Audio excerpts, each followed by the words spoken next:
옛날 어느 마을에 어리석은 남편과 간사한 아내가 살고 있었다. 그런데 아내는 야가서 이웃 사내와 몰래 정을 통한 지 이미 오래였다. 하루는 이 어리석은 남편과 아내가 함께 밭에서 김을 메고 있었다. 그때 이웃집 사내가 오쟁이를 등에 지고 바깥에 서서 어리석은 남자에게 큰 소리로 말하기를, 아무리 부부지간이라 해도 그렇지. 이렇게 벌건 대낮에 밭에서 그 짓을 벌일 수가 있어. 하고 나무라자 그 어리석은 남편이 깜짝 놀라며 달려와 말하길, 아니, 그 짓을 벌이다니. 우리가 언제 그런 짓을 했단 말이오? 나는 본래부터 그런 일을 한 바가 없는데 어째서 그런 말을 하시는 것이오? 라고 하자 이웃집 사내가 말했다. 그렇다면 내가 당신을 대신하여 밭을 멜 터이니 당신은 시험삼아 내 오쟁이를 치고 바깥에 서서 한번 보시구려. 과연 그런가 그렇지 않은가? 이 말에 어리석은 남자가 이웃집 사내의 말대로 오쟁이를 지고 서 있는데, 이웃집 사내가 참으로 밭으로 가서는 그의 아내를 눕혀놓고 그 짓을 벌이는 것이었다. 일을 마친 후 다시 이웃집 사내가 남편에게 가서 물었다. 당신이 본 것이 어떠하였소? 이에 어리석은 남자가 말하기를, 당신의 말이 맞기는 맞았지만 기분이 썩 상쾌하지는 않구려. 그것 보시오. 내 말이 맞지 않소. 나는 오래간만에 반일을 해서 그런가 기분이 몹시 상쾌해졌소이다. 그리고 며칠 후 이웃집 사내가 저작거리에서 어리석은 남편을 만났는데, 그가 매우 기뻐하면서 말하길, 나한테 좋은 것을 가르쳐줘. 정말 고맙소이다. 아니 그것이 무슨 말이오? 나도 시험 삼아 당신 밭에 가서 당신 아내와 김을 매보니 기분이 매우 상쾌해지더이다.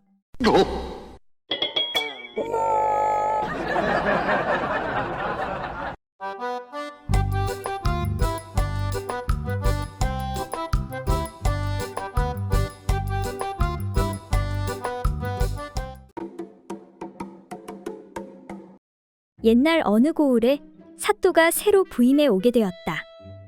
그때 관아의 기생들이 모여 앉아 떠들기를, 이번에 오시는 신관사또께서는 그 물건에 머리가 벗겨졌을까?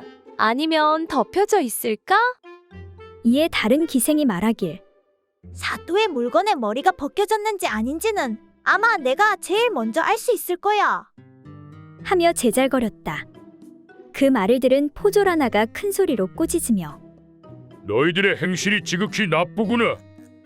그때 마침 관노 한 놈이 나서서 묻기를, 내가 만일 그 사실을 먼저 알아내면 어떻게 해줄 것이오? 그 말에 기생들이 대답하길, 그렇게만 한다면 우리가 사또를 맞는 잔치 자리에서 그대에게 크게 상을 내리지. 이에 관노는 즉시 달려가 사또가 부임해 오는 어느 갈림길 앞에서 사또를 만나게 되었다. 관노는 즉시 땅바닥에 엎드려 공손히 절한 다음, 사또나리, 저희 고을에서는 예부터 내려오는 한 풍습이 있사옵니다. 그게 무슨 풍습이더냐? 여기 길이 두 갈래로 갈라져 있는데 만일 사또께서 거시기에 머리가 벗겨지셨으면 윗길로 가셔야 하옵고 거시기에 머리가 덮여져 있으면 아랫길로 가셔야 될 줄로 아옵니다. 멋이라. 만일 어기시오면 성왕님이 크게 노하여 아랫 것들이 말을 듣지 않고 불충하게 되어 온갖 이속들을 챙기지 못하여 바보가 될 것이옵니다.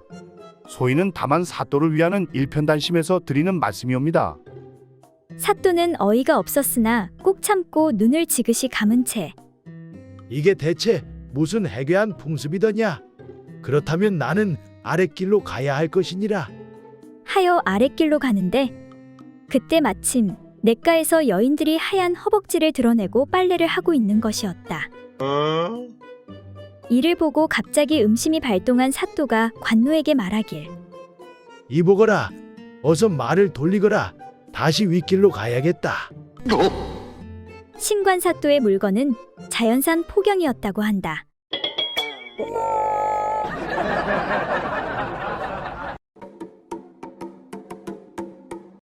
옛날 어느 시골에 사는 한 노파가 귀엽게 기른 외동딸을 혼인시키게 되었다. 그런데 첫날 밤, 노파는 마음이 놓이지 않아 신랑 신부가 잠자는 방문 앞에 서서 얘기를 엿들으며 방 안의 거동을 살피게 되었다. 얘가 첫날 밤을 잘 치를 수 있을까? 아무것도 모르는 순진한 앤데 걱정이 되는구나. 여보 마누라, 밤에 보니 참 곱네 고아. 자 어서 이리 가까이 오시오. 걱정과 달리 딸은 신랑의 조종에 잘 따르며 조화를 잘 이루는 것이었다. 역시 내 딸이야. 내가 괜한 걱정을 했네. 시간이 지날수록 딸은 지금껏 느껴보지 못한 황홀하고 신비한 감동에 젖어 가벼운 신음소리도 내며 신랑의 박자에 호응했다. 한참 그러다 딸이 신랑의 귀에 대고 말하길. 서방님, 너무 좋아요. 이런 기분이라면 곧바로 쉬지 않고 강남땅까지도 단숨에 갈 수 있을 것 같아요. 아니 여보, 강남이 얼마나 먼데 강남까지 쉬지 않고 가려면 배가 고파 어쩌려고. 한 번에 그 먼 강남까지 가려면 배가 많이 고플걸. 딸은 신음소리를 멈추고는 이렇게 말했다. 서방님, 배고픈 것은 아무 걱정 없어요. 아주 좋은 수가 있으니까요. 그것이 대체 무엇이오? 우리 어머니에게 광주리에 밥을 담아 머리에 이고 뒤따라오시라고 하면 되거든요. 아니, 저런 썩을 년을 봤나? 그리고 다음날 아침 노파가 딸과 함께 식사를 하면서 평소와는 달리 밥을 2그릇이나 먹는 것이었다. 이를 본 딸이 놀라 이상히 여겨. 엄마, 왜 갑자기 밥을 2그릇이나 먹어? 평소에 한 그릇도 다 못 먹으면서 배탈 나면 어쩌려고 그래? 그러자 노파가 착 가라앉은 목소리로 말하길. 얘야, 내가 신랑하고 누워서 쉬지 않고 강남까지 갈 때 말이다. 밥을 광주리에 이고 뒤따라가려면 힘이 붙여 어찌 견디겠니?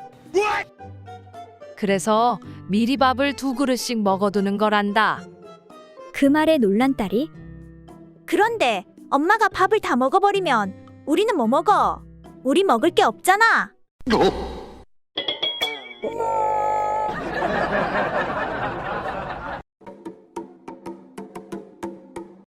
옛날 어떤 사내가 죽어서 염라대왕 앞에 끌려가게 되었다. 내 이름이 무엇이냐?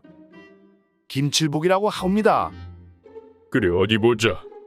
너는 착하게 살지 못했으니 전생에 지은 업보로 인해 당나귀로 환생하거라. 그렇게 사내는 당나귀로 변하고 말았다. 염라대왕님 정말 억울합니다. 저는 한 번도 남을 괴롭히거나 물건을 훔친 적도 없습니다. 다시 한 번 더 확인해 주십시오. 그래 너는 전라도에 사는 나이 70의 김칠복이가 아니더냐? 아닙니다. 저는 강원도에 사는 나이 40의 김칠복입니다. 허, 이거 참 미안하게 되었구나. 사람을 착각하여 잘못 데려왔구나.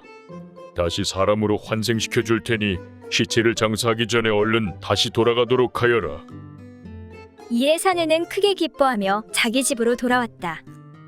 내가 죽었다가 다시 살아나다니. 그렇게 살아난 기쁨을 만끽하기 위해 그날 밤 부인과 뜨거운 밤을 보내려는데 염라대왕이 너무나 급히 서두르는 바람에 사내의 거시기가 당나귀의 거시기 그대로 변하지 않은 것이었다. 여보, 큰일 났소. 내 다시 지옥으로 가서 거시기를 바꿔와야겠소. 아무래도 이것이 너무 크니 불편하단 말이오. 그 말을 들은 아내가 적극적으로 만류했다. 안 돼요. 다시 가면 틀림없이 염라대왕이 당신을 잡아서 다시 안 보내줄 거예요. 라고 하며 이렇게 덧붙였다. 그러니까 고통이 심하겠지만 제가 좀 참아볼 테니 그냥 살자고요.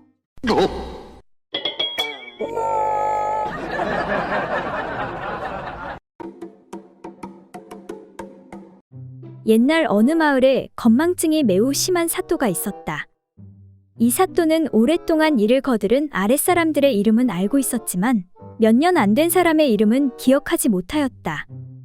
아니, 저 친구 이름이 뭐였지? 어이 자네, 어이 김가야, 이 사람아. 네, 사또 부르셨습니까? 자네가 김가 아니었나? 왜 대답이 없는 게냐? 예, 소인의 성은 홍가에 이름은 삼식입니다, 사또. 아 그래, 홍삼식이. 자네가 여기서 일한 지가 얼마나 되었지? 한 2년 되었습니다. 그렇구나. 내 다음번에는 꼭 기억하도록 하겠네. 아이고, 갈수록 기억력이 떨어져서 큰일이네. 이에 사또는 매일 이름을 잊어버리는 것이 민망하여 깊이 생각한 끝에 한 가지 계책을 마련하였다. 곧 종이에 홍합을 그려놓고 그것을 보면서 아랫사람의 성씨가 홍씨임을 기억하는 것이었다. 그리고 며칠 후 사또는 친구들을 불러 식사를 하던 중 급히 할 일이 있어 아랫사람을 찾는데 이보거라. 거기 밖에 누구 없느냐? 이리 좀 와보거라. 이때 홍가가 나타나는데 예, 부르셨습니까? 응, 그래. 근데 저 친구 성씨가 뭐였지? 사또는 또 기억을 못하면 섭섭해할 것이라 생각해 종이를 꺼내 그림을 봐도 도무지 기억이 나지 않는 것이었다. 아니, 내가 이걸 왜 그렸지? 이 친구 성이 뭐였지? 그런데 사또가 그림을 다시 보니 마치 여자의 그것처럼 보이는 것이 아닌가. 이에 무릎을 탁 치며 그래, 보가야. 자네 성씨가 보가가 맞지? 아니옵니다, 사또. 소인의 성은 보가가 아니옵니다.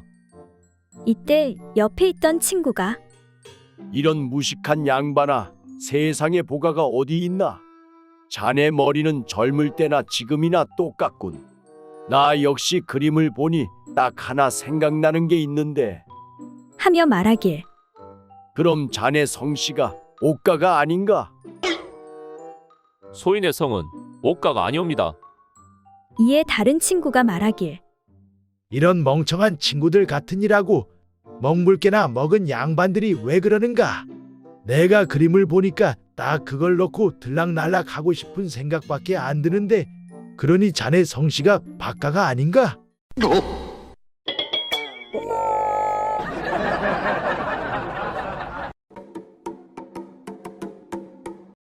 옛날 어느 마을에 부모를 모두 잃고 둘이 살고 있는 자매가 있었다.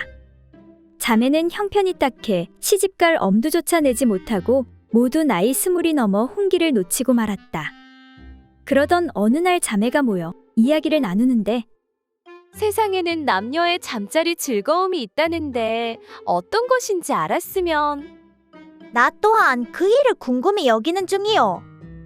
아, 맞다. 우리 친구 춘자가 혼인에 살고 있으니까 잠자리에 대해 한번 물어보자. 그렇게 둘은 춘자를 불러 잠자리 경험을 이야기해달라고 하는데 이에 춘자가 말하기를 아, 그러니까 남자의 두 다리 사이에 고기로 된 막대기 같은 게 있거든. 그 모습은 송이와 비슷하고 커졌다 작아졌다 막 그러다 뼈처럼 딱딱해지지. 그래가지고 그게 내가 느끼기에는 뼈마디가 막 사르르 녹고 사지가 탁 풀리면서 아주 골로 가는구나 하고 황홀해져서 아무 말도 안 나오고 나는 밤마다 그 즐거움을 맛보는 재미로 살아. 그렇지 않았으면 고된 일에 벌써 저 세상 갔을 것이야.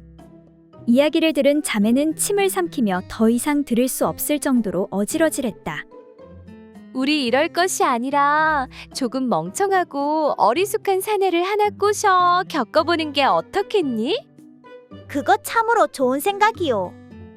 그때 그 이야기를 몰래 듣고 있던 머슴 칠봉이가 좋은 계획을 떠올리는데 다음날 칠봉이는 바보 멍청이 행세를 하며 그녀들 앞에 서는데 아오, 아오, 어버버버.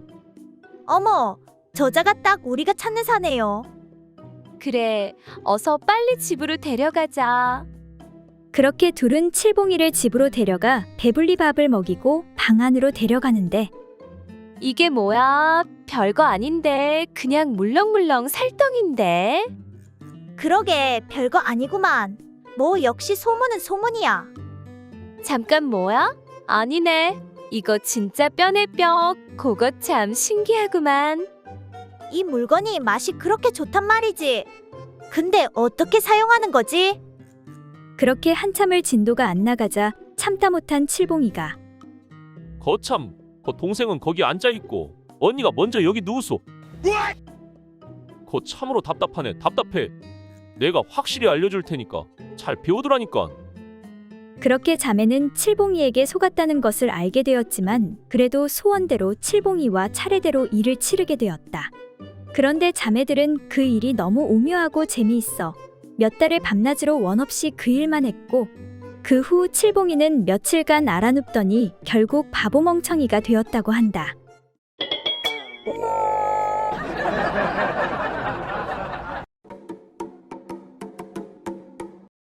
어느 한 노인이 세 아들을 두어 모두 성혼시키고 회갑을 맞이하게 되었다.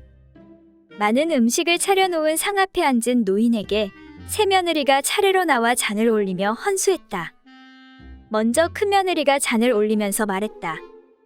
아버님은 오래오래 사셔서 부디 천왕씨가 되십시오. 이에 시아버지가 그 뜻을 물었다. 얘야, 그게 도대체 무슨 소리냐? 옛날 천왕씨가 1만 8천 세를 살았기 때문에 아버님께서도 그렇게 오래 사시라는 뜻으로 한 말입니다. 그래, 그거 좋다.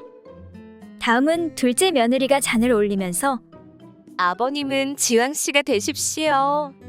옛날 지왕씨도 1만 8천 세나 사셨다고 합니다. 라고 말하니 시아버지는 역시 매우 흐뭇해했다. 그래, 다들 고맙구나. 이제 마지막으로 막내 며느리가 나와서 잔을 올릴 차례였다. 아버님은 부디 남자의 소중이가 되십시오. 이 말에 시아버지는 화를 내면서 물었다. 해야, 그 무슨 버릇없는 소리냐? 그게 무슨 뜻인고? 이 물음에 막내 며느리는 웃으면서 다음과 같이 설명했다. 아버님, 들어보십시오. 제가 아버님의 막내 아들 소중이를 만지면서 가지고 놀아보니 힘없이 죽어 있다가도 제가 손만 대면 항시 다시 살아납니다. 그러니 그게 바로 장생물사가 아니고 무엇이겠습니까?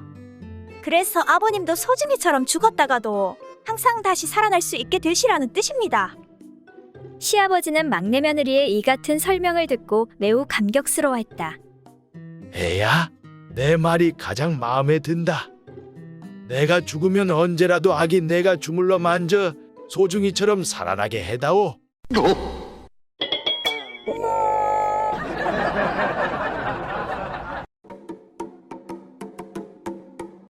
어느 대감댁에 간신히 까막 눈을 면한 젊은 머슴 하나가 있었다.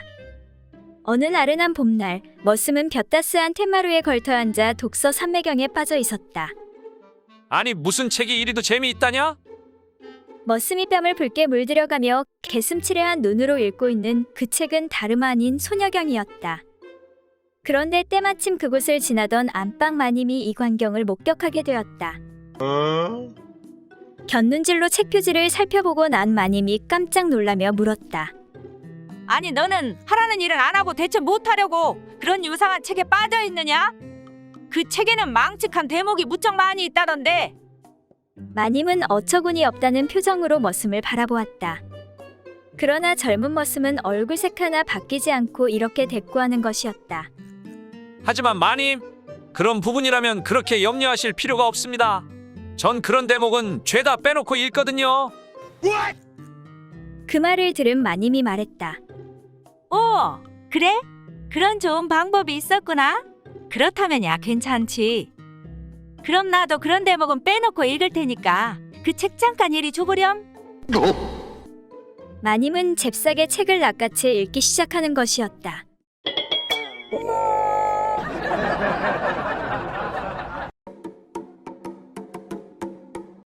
옛날 어떤 사내가 처녀를 겁탈했다는 죄목으로 동원마당에 끌려와 재판을 받게 되었다. 사또가 추상 같은 목소리로 사내의 죄를 추궁하기에 앞서 겁탈당했다는 처녀에게 먼저 물었다. 너는 주어도 숨김없이 묻는 말에 대답해야 할 것이다. 예, 사또나리. 그래, 내가 저 사내에게 겁탈당했다는 게 사실인지고? 예, 사또나리 틀림없이 사실인 줄 아뢰옵니다. 그럼 그때 당시의 전후 사정을 숨김없이 낱낱이 아뢰도록 하여라. 예, 사또나리 명대로 전후 사정을 말씀드리도록 하겠습니다. 처녀가 입을 열었다. 저 사내가 저를 소녀의 집 근처 숲속으로 끌고 가서는 큰 나무 아래로 밀어붙였습니다. 소녀는 싫다고 몸부림쳐댔지만 그가 훨씬 기운이 세서 그만. 이때 갑자기 사내가 끼어들었다. 아닙니다, 사또나리. 저는 정말 억울하옵니다. 저 여자가 먼저 저를 유혹하였고 속옷을 아래로 내린 것도 제가 아닙니다. 저 여자가 직접 자신의 속옷을 내렸습니다. 뭐라고? 깜짝 놀란 사또가 처녀를 바라보며 물었다.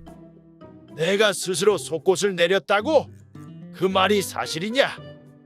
예, 사또나리. 하지만 그럴 만한 사정이 있었사옵니다. 오호라, 그래? 그렇다면 그 사정을 어디 한번 말해 보거라. 그러자 처녀는 이렇게 대답하는 것이었다. 그것은 소녀의 어미가 워낙 잔소리가 심해 속꽃을 더럽혔다간 큰 꾸중을 듣기 때문이옵니다.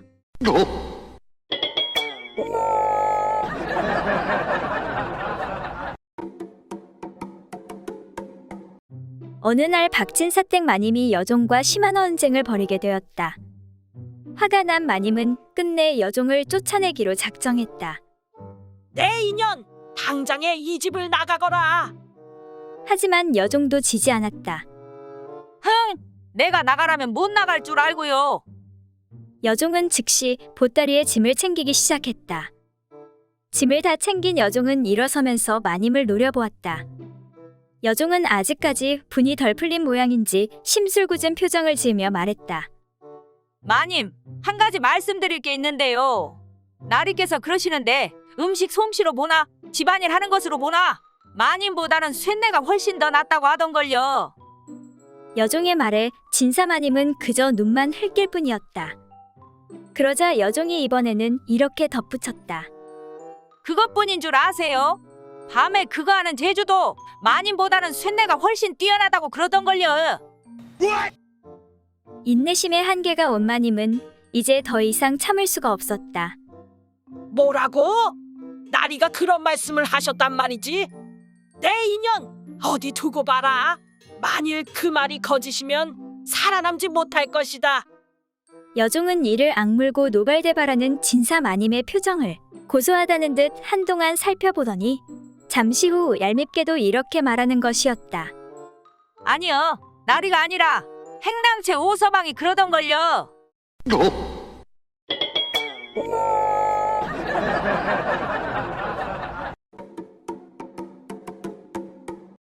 옛날 어느 마을에 색을 밝히는 스님이 있었다. 어느 날 스님은 아랫마을에 갔다가 한 과부를 보고 흑심을 품게 되었다. 아니, 이 마을에 이런 과부가 있었다니. 스님은 어찌저찌하여 과부의 집을 찾아갔다. 지나가는 승려이온데 오늘 밤 이 집에 큰 화가 있으니 제가 하룻밤 머물러야 되겠습니다. 그러하다면 그렇게 하시지요. 그렇게 스님은 말도 안 되는 이유를 대고 과부의 집에서 하루 저녁을 머무르게 되었다. 밤이 깊어지자 스님은 조용히 과부가 자는 방문 앞으로 다가왔다. 달빛이 하얗게 비치는 가운데 한껏 무르익은 과부의 맨살이 드러나 보였다. 스님은 보기만 해도 정신이 아찔해질 지경이었다. 이제 도저히 어찌할 수가 없구나. 스님은 더 이상 참을 수가 없었다. 그래서 옷을 벗어 바랑에 넣은 다음 그것을 석가래에 걸어놓고 알몸인 채로 천천히 과부의 방으로 기어 들어갔다. 그런데 마침 과부도 잠에서 깨어나 있었다. 여태껏 쭉 스님의 동정을 살피고 있던 과부는 스님이 다가오는 것을 보고 기쁜 나머지 두 손으로 힘껏 끌어안아 넘어뜨려 버렸다. 갑작스런 과부의 행동에 스님은 무척 당황했으며 한편으론 덜컥 겁이 났다. 아이고, 죄송합니다. 그래서 얼른 문 밖으로 허둥지둥 도망치다가 석가래에 걸어둔 바랑을 들고 간다는 것이 그만 새둥지를 들고 주랭랑을 치고 말았다. 때마침 먼동이 터오르고 있었고 지나가던 한 행인이 그 광경을 목격하고 말았다. 아니, 스님, 왜 홀딱 벗은 몸으로 새둥지를 들고 뛰어가시는 거예요? 당황한 스님은 멋쩍은 표정을 지으며 말했다. 그러니까 이렇게 하면 그 무엇이냐? 이 마을에 큰 풍년이 온다고 합니다.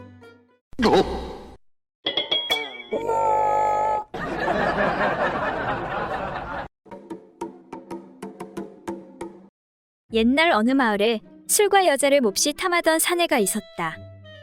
그런데 너무 무리를 한 나머지 몸이 허약해져 그만 자리에 눕게 되었다. 그리하여 아내가 의원을 불러 진맥을 하게 되었는데 앞으로 주색을 삼가하지 않으면 다시는 못 일어납니다.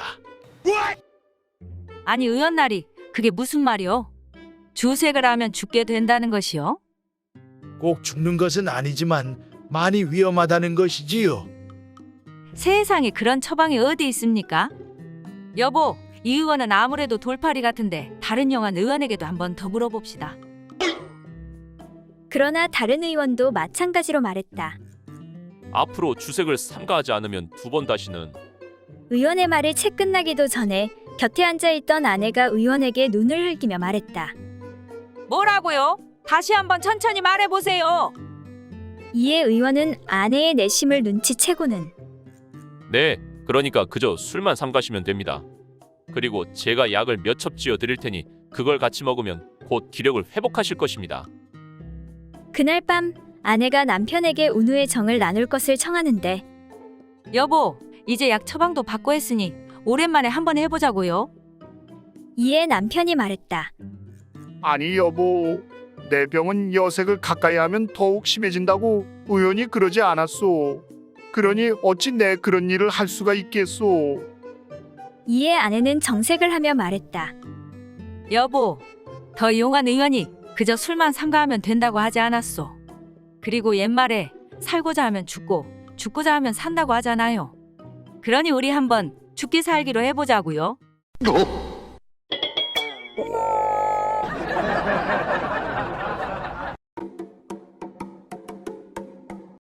옛날 어느 고을의 사또가 우연히 어떤 얘기를 듣고는 강한 호기심과 욕정을 느끼게 되었다.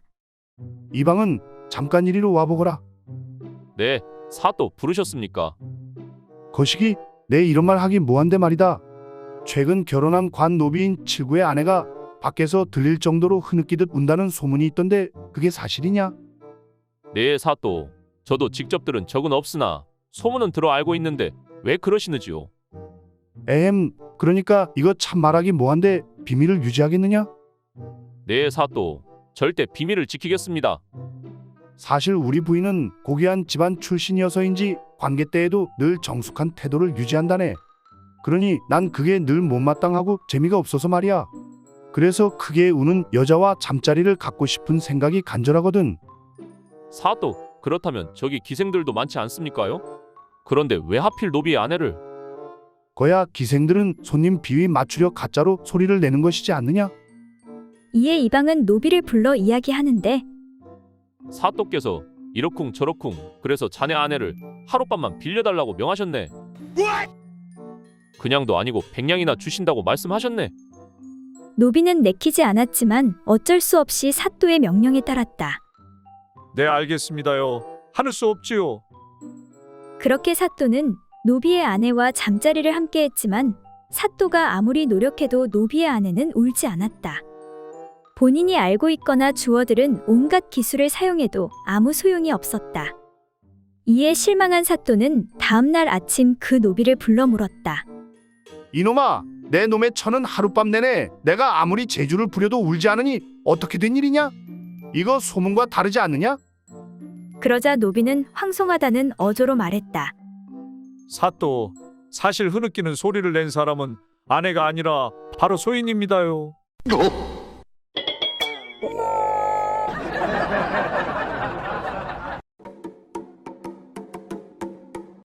옛날 어느 마을에 상처한 지 5년이 넘은 호라비 만기리는 과부 홍순이를 좋아하고 있었다. 참다 못한 만기리는 어느 날 굳게 마음을 먹고 홍순의 집을 찾아가는데 홍순댁 잘 지내는가? 아침부터 무슨 일로 오셨어? 내 할 말이 있어 이렇게 찾아왔소. 그래, 무슨 할 말이 있으시오? 그러니까 자네나 나나 서로 외롭고 힘든 처지인데 우리 살림을 합쳐 서로에게 힘이 되어주는 게 어떻겠소? 뭐라고요? 그건 아니대요. 왜 아니 된단 말이오? 내 먼저 가신 지아비를 배신할 순 없소. 나라고 뭐 마음이 편한 줄 아시오. 나도 먼저 간 마누라 생각하면 마음이 무겁소이다. 그래도 산 사람은 살아야지 않겠소. 나야 지게질을 하든 심부름을 하든 어떻게든 먹고 사는데 자네는 혼자 힘으론 먹고 살 길도 막막하고 어려울 텐데 그러지 말고 내가 다 책임질 테니 우리 합치세. 안 돼요. 그런 소리 할 거면 다신 오지 마시오. 내 진심이 자네에게 안 느껴지나 보군 그래. 좋네. 그렇다면 내가 오늘부터 100일 동안 매일 밤 자네 집 마당에 있다가 동이 트면 집으로 가겠네. 혼자 사는 여자 집에 어떤 놈이 밤에 올지도 모르니. 그렇게 그날부터 만기리는 비가 오나 눈이 오나 매일 저녁 홍순이의 마당에 왔고 동이 트면 집으로 돌아갔다. 정말 진심으로 날 좋아하는 걸까? 사실 나도 만길 씨가 싫지는 않은데 그래도 아직 서방님을 마음에서 떠나보낼 준비가 되지 않았는데 어쩌면 좋지. 그렇게 시간이 흘러 100일이 되는 날밤. 그래, 이 정도면 됐어. 만길 씨의 마음을 알겠어. 결심이 선 홍순이는 밖에다 대고 말했다. 만길 씨, 이제 들어오시오. 날이 차니까 어서 들어오시오. 하지만 만기리가 대꾸가 없자 홍순이는 문을 여는데 아니, 댁은 누구시오? 왜 우리 집 마당에 있는 게요? 저요? 저는 그냥 만길이 아재한테 돈 받고 일하고 있는데요. 오늘이 마지막 날이라 아쉽네요. 뭐요? 그럼 댁이 100일 동안 매일 집을 지키고 있었던 것이오? 네, 그런데요. 만길이 아재가 잠이 많아 해 떨어지면 골아 떨어지거든요. 이에 잠시 고민하던 홍순이가 어쨌든 날은 춥고 밤은 기니 일단 방에 들어와 몸 좀 녹이고 가시오. 그렇게 홍순이는 젊은 새신랑을 얻게 되었고 만기리는 평생 호라비로 살았다고 한다.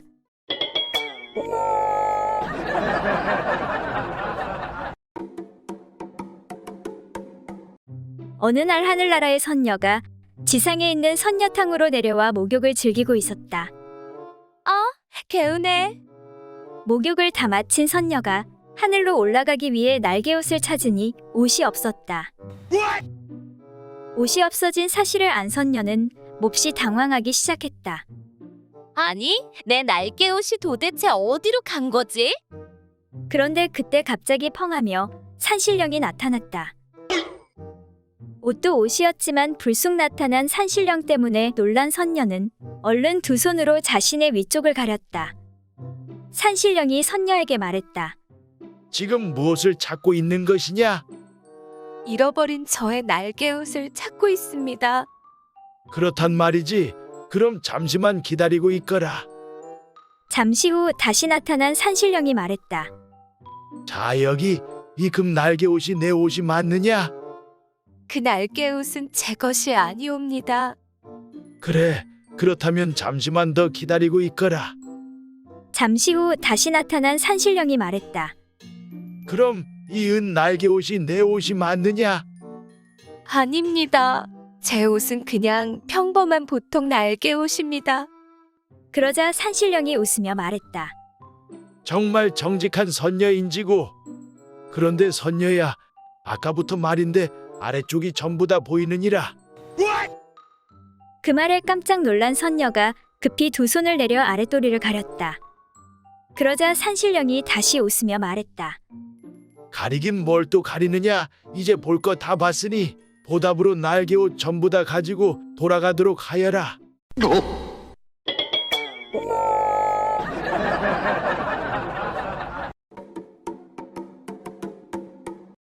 옛날 어느 고을에 어떤 사내가 무료함을 달래기 위해 이웃 동네에 사는 옛 친구의 집을 찾아가게 되었다. 그런데 마침 친구가 외출을 했는지 집에 없는 것이었다. 이에 사내는 마당에서 혼자 놀고 있는 친구의 어린 딸에게 물었다. 얘야, 내 아버지는 어딜 갔느냐? 몰라요. 일어나 보니 안 계셨어요. 그래, 그나저나 너 말고 집에 다른 사람은 없느냐? 하니 친구의 아들 녀석이 나오는 것이었다. 그래, 내 아버지는 어디에 갔느냐?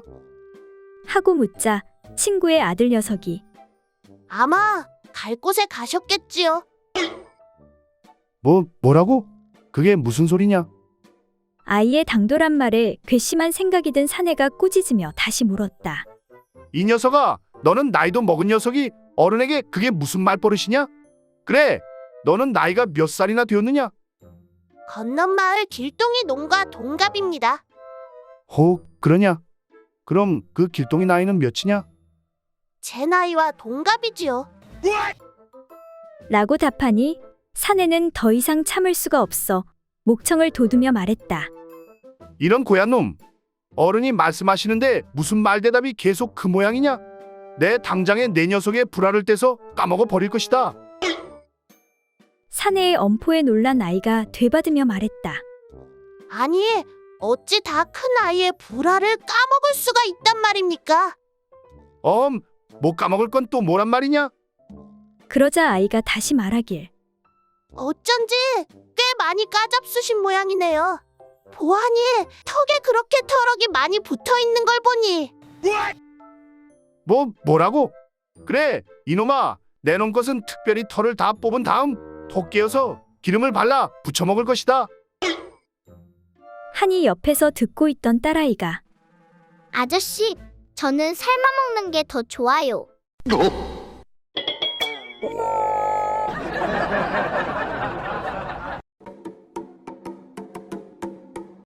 옛날 한선비가 두 친구와 만나 더불어 있다가 말하였다.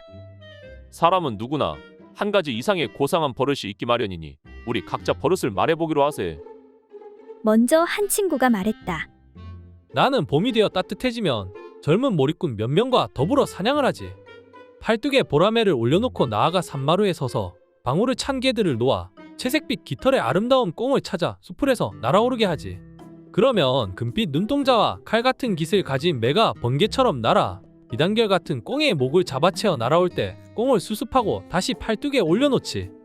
이것이 나의 버릇일세. 이 말을 들은 다른 친구가 말했다. 나는 천금을 쏟아 한 마리의 준말을 마련했네. 그 말은 용과 같은 몸과 봉황의 가슴에 안개 바람 같은 갈기를 휘날리며 귀는 마치 깎아놓은 대쪽 같고 눈은 샛별 같지. 거기에 옥 안장으로 단장한 뒤에 손에는 산으로 만든 채찍을 들고 번화한 거리를 치달리지. 이것이 바로 나의 버릇일세. 두 친구의 말을 들은 선비가 이윽고 말했다. 나에게도 한 가지 버릇이 있는데 자네들이 가진 버릇과는 조금 다르다네. 이에 친구가 물었다. 그래, 그게 무슨 버릇인가? 나에게는 어리석은 종이 하나 있는데 그의 아내가 무척 아름답다네. 진실로 진흙탕에서 피어난 연꽃 같고 두엄자리에서 피어난 흰꽃 같지. 그녀를 대하면 마음이 미혹해지고 그녀를 생각하면 정신이 몽롱해질 정도라네. 밤이 깊어 사람의 자취가 조용해진 곳에서 남몰래 그녀와 더불어 즐기니 그 즐거움이란 말로 표현할 길이 없다네. 이것이 바로 나의 버릇일세. 이때 선비의 종이 이 말을 몰래 엿듣고는 급작스럽게 앞으로 나와 아뢰었다. 선비님, 그거 참 신기합니다요. 안방마님도 똑같은 버릇이 있거든요.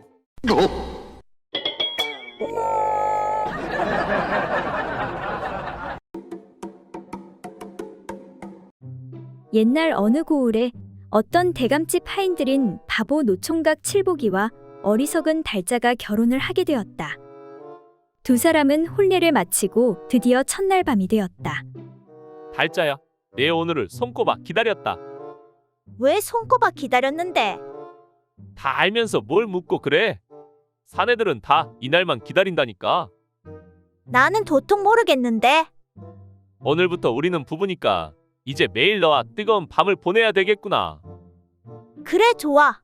나도 들어서 다 알아. 앞으로 우리 행복하게 살자. 그렇게 둘은 친구들이 가르쳐준 대로 첫날 밤을 치르게 되었다. 서방아, 너 진짜 대단하구나. 뭘 그냥 친구들이 가르쳐준 대로 한 거야. 그 말을 하다 칠복이는 동네 친구들이 농담으로 한 말이 생각났다. 그런데 말이야, 너 진짜 처녀가 맞아? 뭐라고? 왜 그런 걸 묻고 그래? 당연하지. 아, 미안해. 잘은 모르겠지만 돌쇠가 했던 말이랑 너무 다른 것 같아서. 진짜 맞다니까. 왜 그래? 증인도 있다니까. 그래? 누가 그러던데? 3일 전에 대감마님이 방에 데려가더니 옷을 벗으라고 했어. 그래서 대감마님 방에서 옷 벗고 뭐 했는데? 방금 우리가 한 거 그런 거 했어. 하고 나더니 대감마님이 너 진짜 수처녀구나 그랬어. 이에 칠복이는 눈을 껌뻑껌뻑하면서 잠시 생각하더니 그래? 그럼 수처녀가 맞네. 대감마님이 맞다면 맞는 거야. 대감마님은 모르는 게 없잖아. 그러자 달자가 칠복이에게 묻는데 그런데 서방아, 너는 수총각 맞아? 그럼 나도 진짜 총각 맞아? 그래, 누가 그러던데? 안방마님이 한 10년 전에 총각 맞다고 했어.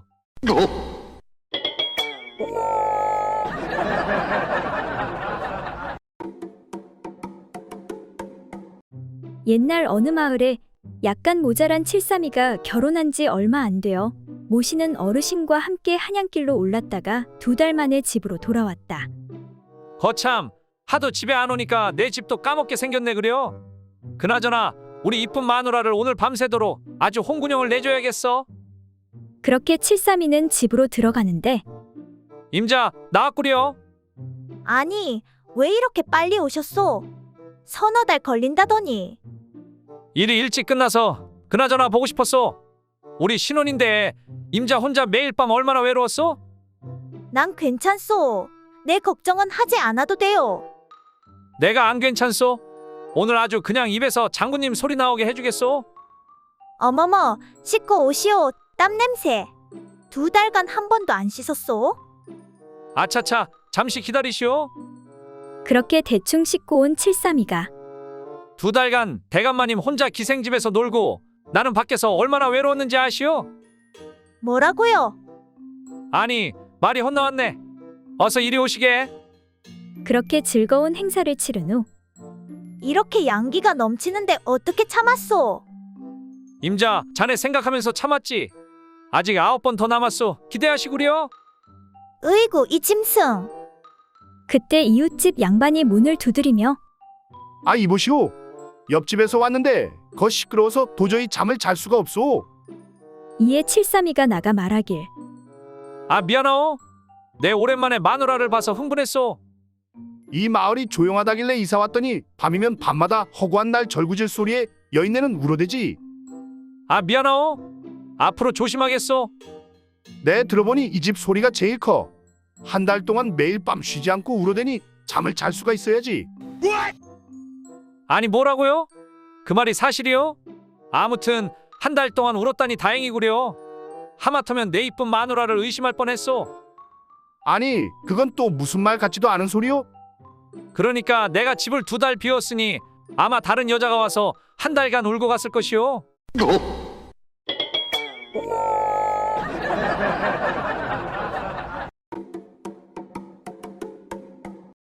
옛날 어느 마을에 금실 좋은 부부가 살고 있었다.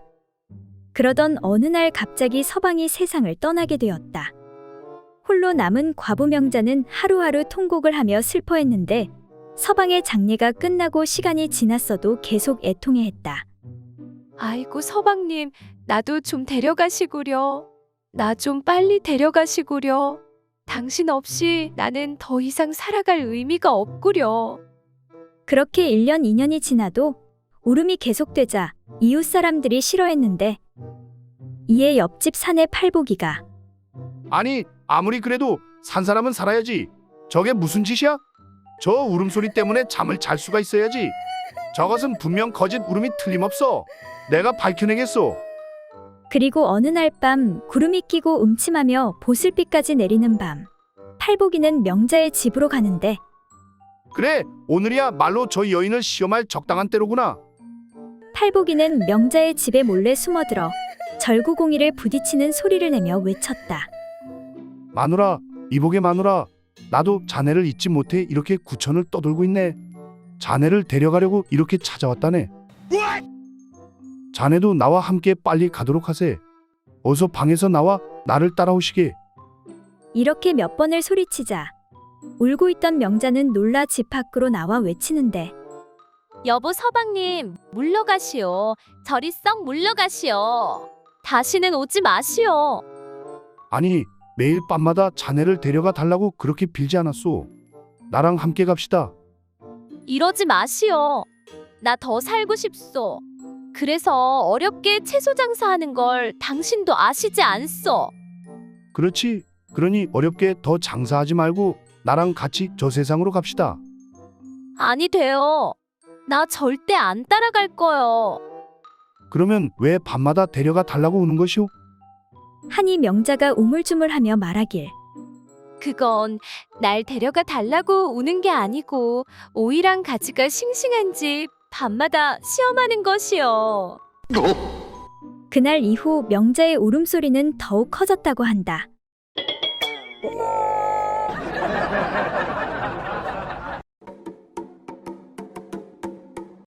옛날 어느 마을에 30살이 넘도록 여자를 만나보지 못한 한 사내가 어느 의원을 찾아왔다.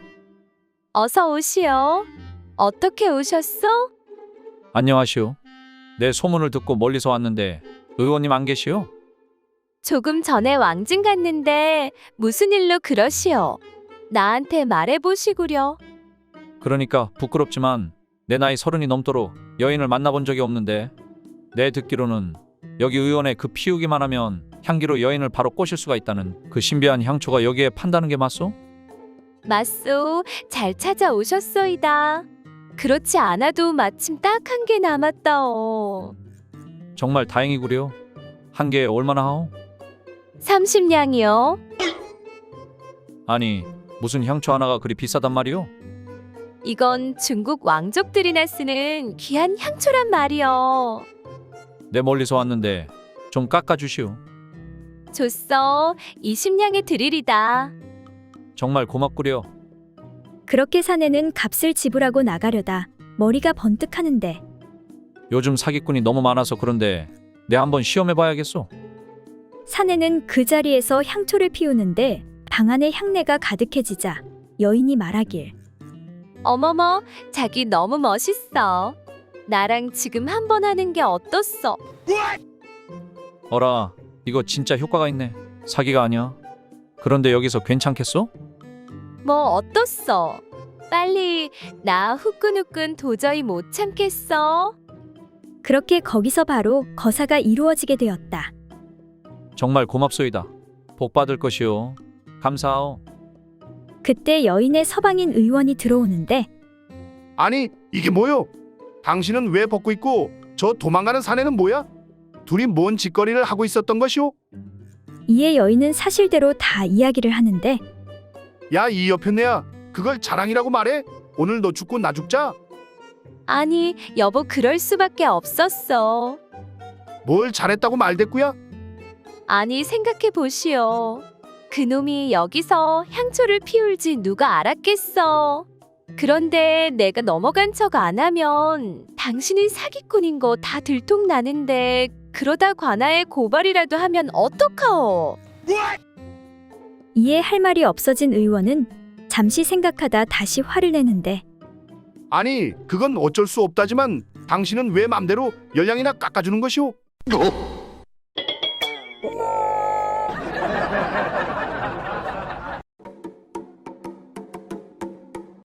한 어리숙한 처녀가 다른 지방으로 시집을 가게 되었다.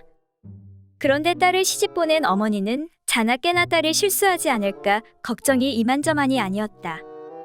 그렇게 시간이 지난 어느 날 시집간 딸이 사위와 함께 친정에 오게 되었다.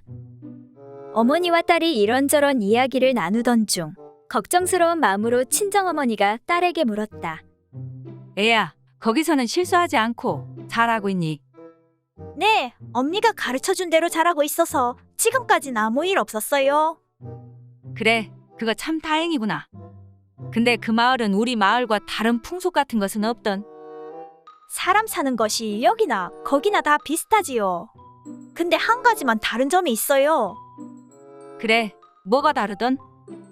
글쎄, 신랑이랑 밤에 그 일을 할 때마다 신랑이랑 서로 마주보고 사랑을 나눠요. 아니, 남녀간에 서로 마주보며 사랑을 나누는 게 일반적인 원칙이 아니더냐? 친정어머니가 의아해하자 딸이 말했다. 아니에요. 뒷집 김총각은 항상 뒤에서 그 일을 했다고요.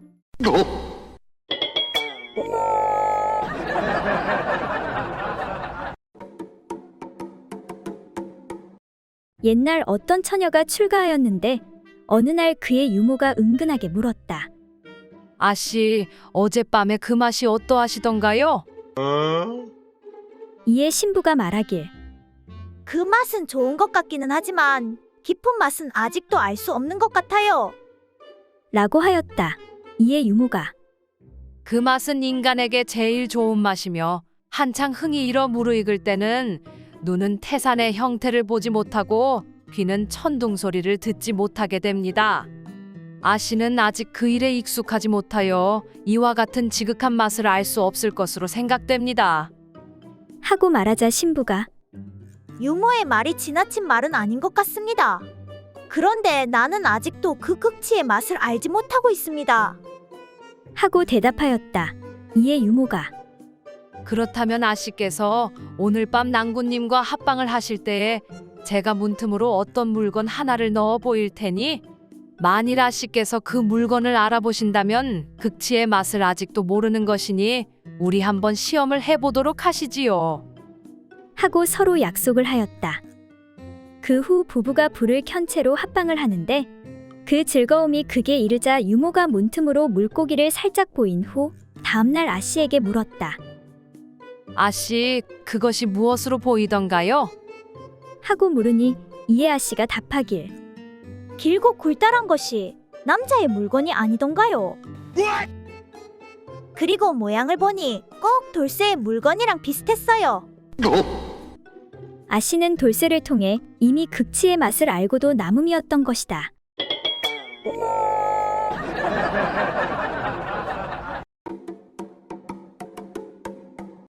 옛날 어느 고을에 물레방앗간집 주인인 김서방이 모처럼 산 너머 마을에 밀가루를 배달하러 가게 되었다.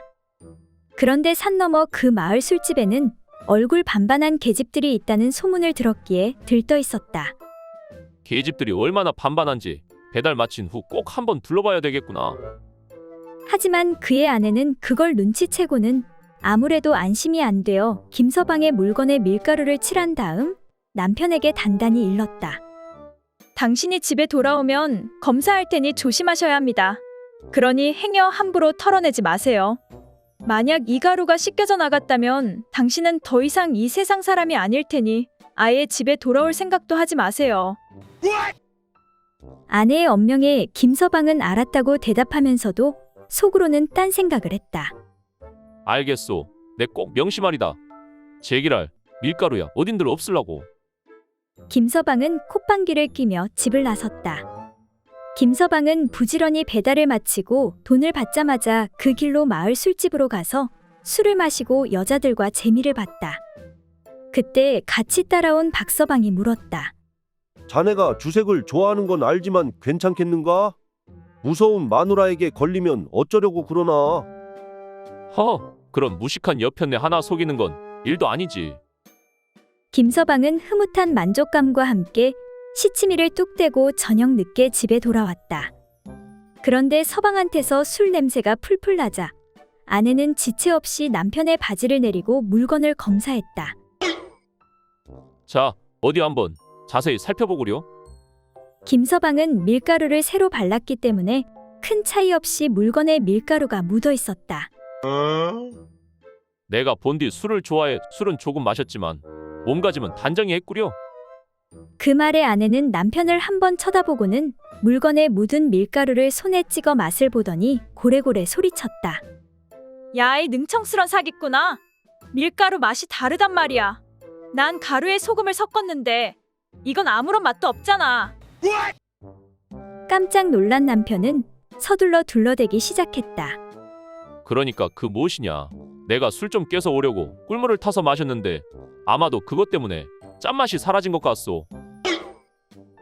이에 아내가 말하길. 좋소.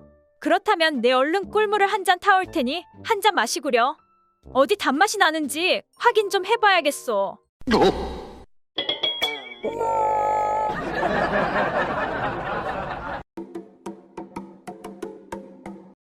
옛날 어느 소문난 만석군 양반댁의 어리석은 외동아들이 장가들 때가 되자 이웃 마을의 세 처녀가 서로 시집을 오고자 했다. 그런데 세 명 모두 가문이나 바느질 솜씨, 용모, 예절 등이 한결같아 며느리감으로 가려내기가 여간 어려웠다. 마침내 양반은 지혜를 가늠하기 위해서 세 처녀를 한자리에 불러 모아놓고 수수께끼를 냈다. 여자는 남자와 달라 입이 둘이 있느니라. 위에 있는 입 말고 아래에 입이 하나 더 붙어 있도다. 내가 묻노니 윗입과 아랫입 중에서 어느 것이 더 어른인가? 사려 깊게 답을 해보거라. 이에 첫 번째 처녀가 자신 있게 먼저 대답을 했다. 예, 윗입이 더 어른입니다. 아랫입은 아직 이가 나지 않았는데 윗입은 이가 모두 났기 때문에 더 어른이라 할 수 있겠습니다. 그러자 두 번째 처녀가 답하길. 아닙니다. 아랫입이 더 어른입니다. 윗입은 지금껏 수염이 나지 않았는데 아랫입은 수염이 아주 무성하게 나 있으니 아랫입이 더 어른이라 할 수 있겠습니다. 세 번째 처녀는 말없이 다소곳이 앉아서 얼굴만 붉히고 있었다. 양반이 그 처녀에게 넌지시 눈길을 주며 그래, 너는 어느 쪽이냐? 하고 물으니 세 번째 처녀가 답하기를 둘 다 틀리지는 않았지만 맞는 답이라고도 할 수 없습니다. 소저의 생각으로는 윗입이 더 어른입니다. 왜냐하면 아랫입은 평생 아기처럼 물려주는 젖만 빨아먹는데 윗입은 스스로 밥도 먹고 과일도 먹고 못 먹는 게 없으니 윗입이 더 어른이라 할 수 있기 때문입니다. 이를 듣고 양반이 말하기를 그럼 그렇지. 내 말이 옳도다. 음양의 이치를 제대로 아는 걸 보니 한지아비의 아내 노릇을 충분히 할 자격이 있도다. 하고는 무릎을 탁 쳤다. 이에 그 말을 들은 어리석은 아들이 말하길 그런데 아버지, 저는 젖이 안 나오는데 어찌하면 좋나요?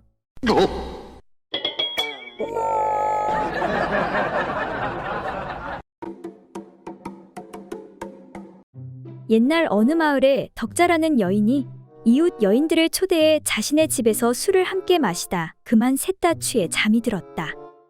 그런데 그 사이에 어느 사내에게 몹쓸 짓을 당하였고 이에 관할을 찾아갔다. 그래, 무슨 일로 왔는고? 저희 셋이 술에 취해 잠이 들었는데 어느 사내가 저희 셋에게 몹쓸 짓을 하였습니다. 뭐라고? 그런 일이 있었단 말이지. 그래, 그렇다면 그놈에 대해 뭐 기억나는 것이 있느냐? 잠결이 느껴진 게 힘이 좋고 경험이 많은 중년 남자였던 것 같습니다. 그래, 그리고 또 없느냐? 몸에서 냄새도 나지 않고 향긋한 게 천민은 아니고 양반 같았습니다. 그리고 또 없느냐?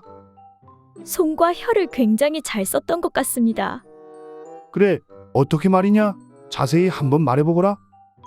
너무 남사스러워 말하기 곤란합니다. 그래, 더 결정적인 기억은 없느냐? 혹시 집주인인 내 남편 짓이 아니더냐? 아닙니다. 사또. 분명 제 남편의 물건이 아니었습니다. 제 남편이 대출하면 그놈은 고구마였습니다. 이 말에 다른 여인이 맞습니다. 덕자의 남편이 아니었습니다. 아니, 뭐라고? 니년이 그걸 어떻게 알아? 아니, 뭐 그러니까 너한테 들었던 이야기들이 생각나서 말이야. 맞습니다. 덕자의 남편이 아닙니다. 그리고 우리 마을 사내도 아닙니다. 제가 마을 사내들의 맛은 다 아는데 그 사내는 처음이었습니다. 뭐라고? 그렇다면 분명 다른 마을 사내였겠군. 이에 그 여인이 계속 말하길 그런데 사또 한 가지 찜찜한 것이 그래, 말해보거라. 그러니까 그게 말하기가 좀 뜸들이지 말고 어서 말해보거라. 그러니까 제가 우리 마을에서 아직 사또 맛만 보지 못하였습니다.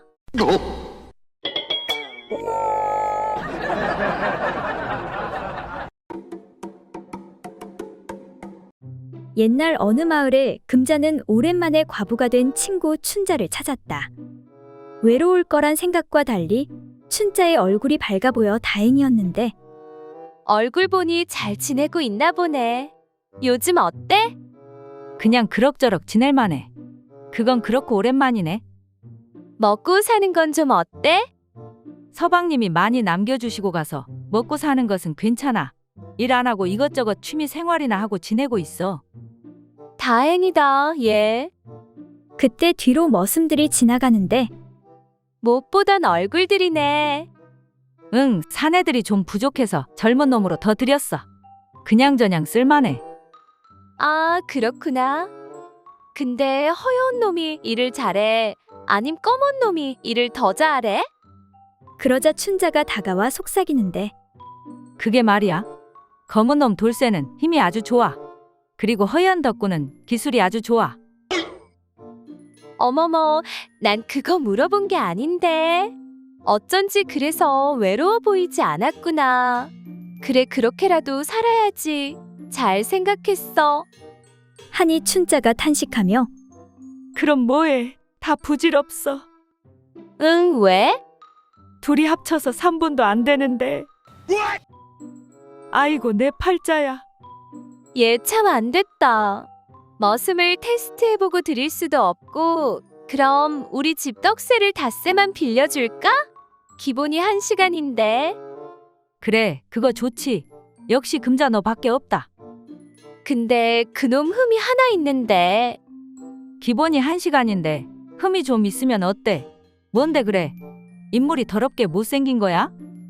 그러니까 그게 미더덕이야.